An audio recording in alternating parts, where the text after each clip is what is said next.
we're going to go on a little ride for a minute. I'm going to talk about alcohol. I'm in character mode. I've been doing a lot of studying for a long time. God, different things. And, but I'm going to run with the Holy Spirit. That's what I have in me. But I watch some of them people, the Illuminati and the demonic and the, man, it's some nasty shit going on. But they talk about spirits coming within them. They can be 30 different people at one time. Well, I'm Matt Childs, and I've got Christ fixing to come through me. But I'm going to talk about alcohol for a minute because I have been wanting to drink, but I'm not going to. But we have to vent. And I want to talk about the glorification of alcohol as it pertains to my life. Okay, growing up, see, my dad got a promotion, and when he did, there were benefits from it, so to speak. You know, let's just say going to the Masters, going to events at the Georgia Dome, going to golf tournaments, playing in pro-ams, being around different ones. You know, playing playing at some nice golf courses and you know, at some really nice events, but at a young age. And this has nothing to do with my dad at all. This is just society, and so many people can connect with this story because at a very young age I was exposed to certain, you know, things, and it was, you know, but one thing there was always alcohol, always, especially at these huge events. You know, and it's like, when you're young, it's like, damn, that is so cool. You know, this is the life. This is the life. You know, kicking back, drinking, seeing stars, seeing athletes, getting autographs, you know, going to silent auctions, you know, and things like that. And it's like, in my eyes, I see my dad work really hard his whole life to get to there. And, you know, in my mind, with my disease from porn from earlier, see, when the alcohol took over, I wanted to get there. I didn't want to take 30 years.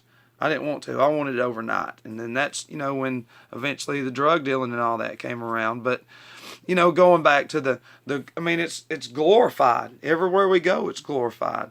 And my brain grabbed that. It grabbed it, you know, the life.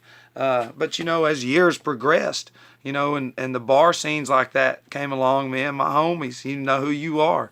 I mean, the bar, it was like this. We would stay out until about, because I was thinking about them not selling beer on Sundays, but they do now everywhere.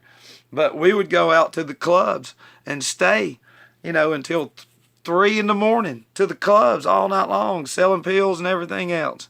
And I would kidnap people sometimes too. But I mean, we, you know, we had the roommates and we had the apartments and we had the, you know, the pool, whatever. We had that cool kind of, you know, just not give a shit lifestyle, and I really messed it up. But all, you know, it was all, you know, the drinking. And believe it or not, I never thought that drinking would grab me, because I quit all the drugs. And drinking grabbed me, and it back killed me. But seriously, I mean, it's going to these clubs, man. And I don't even know how late clubs stay open now. I don't know. But these clubs in Atlanta we would go to, you know, people would go with me, and they would stay open 24/7. Like Backstreets down there. I don't know if any of y'all went to that place. Shit. Dude, they had an express line, $60 a head. Let's go. You know what I mean? And it was packed. I'll never forget that. Who out there remembers that drag show we went to? And they pulled me up there on stage and that guy. And we were all sitting there. I ain't even going to say who I was with, but I can't remember if we was on shrooms or if it was, no, it was X. I don't know what it was. But you remember that Backstreets, there's whippets everywhere and stuff. You know, that's the kind of lifestyle that early in the life sort of led into all that, which I'm not saying it's bad. That's what people want to do. They can do it and live a good life, you know, but that's what they want to do. But I couldn't. I had to keep going. You know, go to the Crystal Palace down off Cleveland Avenue, south of Atlanta, where the real gangsters be, you know. And back in the day, from what I recollect, they used to have them contest. Strippers would come down there, man. It was awesome. 6 or 7 in the morning, they'd have a contest. You know, but 10, 11 in the morning, coming out of a club, boom! You know, it's like, God! You put the, you know, and you come out of there and it's a zombie. And seeing through that, I passed out. And I was on Georgia 400 North, and I passed out, and I swerved to the left, and I hit a wall, and a friend was with me, and I thought I blew a tire. And I kept going. We pulled over, and I'd actually ran up on the wall. I was so lucky. People were stopping and everything, and I was just wanting to go home, and we took off again, and I passed out again. Yeah, on Roswell Road, and went across 3 lanes. And so fortunate I didn't hurt anyone. Do you know what I'm saying? But I can admit that today. But that is what built me into who I am today. Because, see, God protected me through all that, to talk about it and to not hide it. Because there's so many of you out there that's struggling right now. You're struggling, and you just don't know what to do. You're afraid to reach out and say, I need help. I'm going to do this on my own, by God, I'm telling you. And you can't never do it. You might get a couple of days or a couple of weeks, a couple of months, and then it's like, I'm going to try it again. I'm all right. And then it ends up worse than it was the last time. And then you've gotten a few people back on your side, and then you fucked it all up. And now they're pissed at you, don't want to talk to you.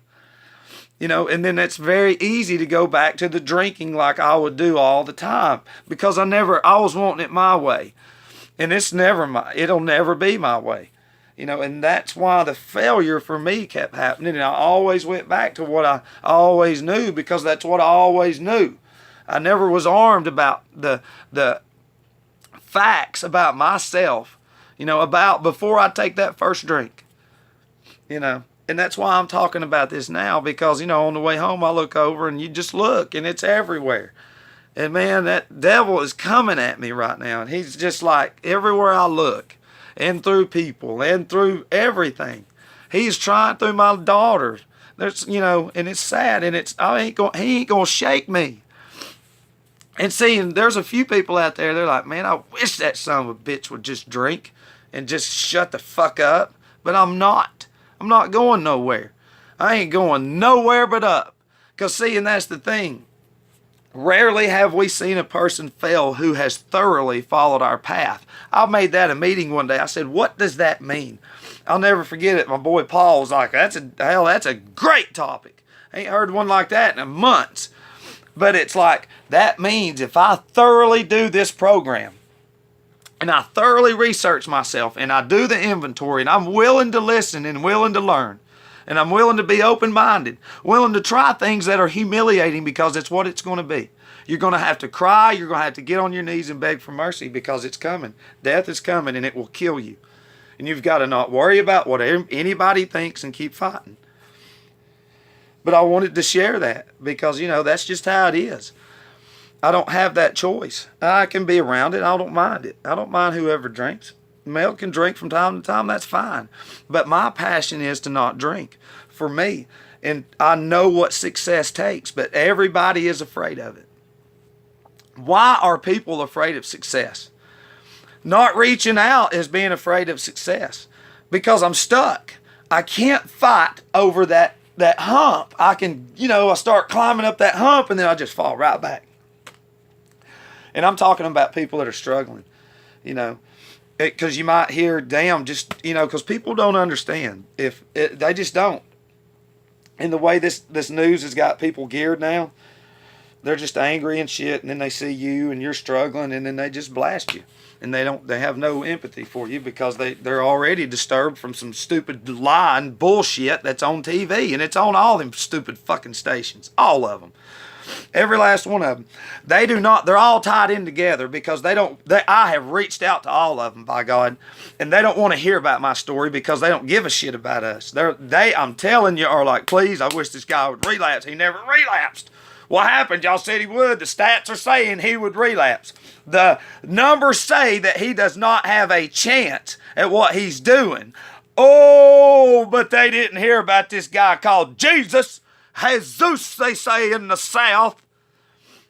He come in and changed everything. He has a power that's beyond this world, and it's in every one of you. And then it's in every one of them idiots that's trying to turn you around in this country and in this world. And I've watched and read a lot. I know this world's coming to an end, and it's like the guy said, instead of laying down and giving up, I've got to go grab as many son of a bitches that I can, because we've got a better chance at fighting together than we do knowing it all and staying by ourselves. you know, and not to look at it as it's glorified. That's what evil does. They don't fucking care. Look at some of these other countries. They're awesome. They care about their citizens. But you don't, there ain't nothing on that news that's good. Nothing. It's just stupid. Every channel has a different agenda. The devil has a different agenda for every last one of you. He's going to grab you whichever way he can. Through the news, through the music, through the radio, through whatever it is, through the newspaper. He's going to grab you. And it's like with me with the alcohol. You know, I'm looking through magazines. Bam, beer ad. So he's coming at me from everywhere. You know, and I have to get this off my chest because I love this life. You know, and until next time, I'm gone. That was me rambling. Yeah, Freddie, you remember them? Look at that. My boy, T-Ray, I think, gave him $40 to put it on his books. And he made them from me. That's a T-shirt. Yeah, learned that shit in Boy Scouts, the way he told me. So I missed out on that. Love you.